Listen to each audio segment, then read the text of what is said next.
Bueno, en pocos minutos hemos podido observar un resumen de lo que es la política argentina. Saludamos a nuestro colega Sergio Supo de Cadena 3. ¿Cómo está, Sergio? Buenas noches. Hola, Gerardo, ¿cómo te va? Muy buenas noches. Así es, un muy buen resumen de la realidad de enfrentamiento que tiene la política argentina en medio de una crisis estructural gravísima y de unos desafíos por delante ciertamente muy complejos.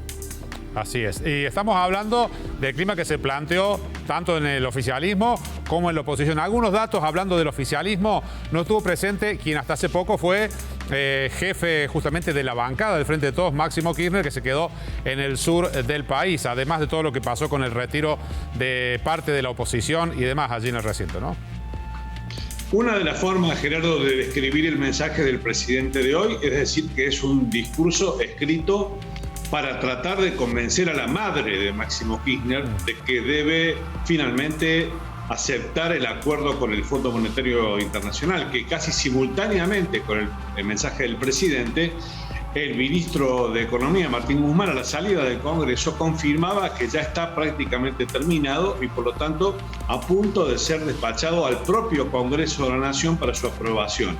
En el discurso, el presidente Fernández dio algunas señales de lo que sería ese acuerdo, los rasgos generales, y además ensayó una suerte de explicación bastante difícil de corroborar con los datos, porque todo el discurso, orientado a convencer al kirchnerismo duro, estuvo centrado en demostrar o tratar de demostrar, al menos con las palabras, veremos si se logra con los hechos, sería realmente inédito en materia económica mundial, que afrontar un pago de un endeudamiento tan abultado como el que tiene la Argentina y una situación fiscal tan gravosa como la que arrastra desde hace tanto tiempo el país, no se hará a través de un recorte de gastos, especialmente del Estado.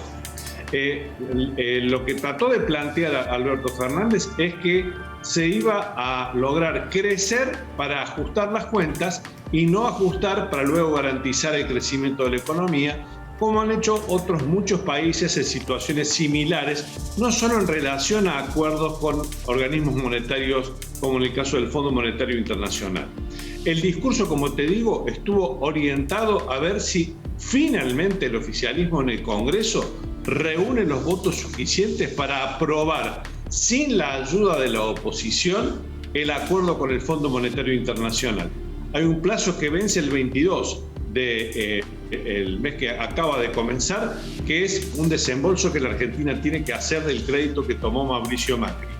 Precisamente, una de las frases de Alberto Fernández en contra de Mauricio Macri, anunciando que iba a insistir ante la justicia para que se investigue sobre cómo se contrajo ese endeudamiento, motivó la partida de los bloques de senadores y de diputados, como ustedes bien dijeron, del PRO.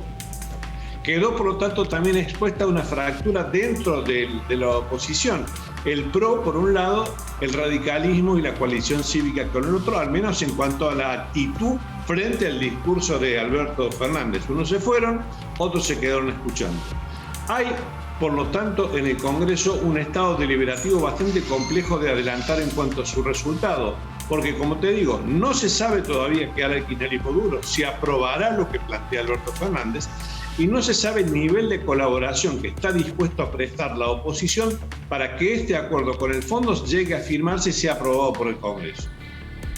Así es. Bueno, si antes había urgencia para que se resuelva el tema del Fondo Monetario por todo el contexto argentino, ahora se le suma que hay una guerra en el mundo, ¿no? Y justamente lo que está ocurriendo con la invasión rusa, que se habla que va a complicar, puede complicar el contexto para finalmente cerrar la situación con el Fondo Monetario. Habrá que ver si esta semana, cuando envíe el proyecto, sale con fritas, como se dice habitualmente. Sergio, muchas gracias.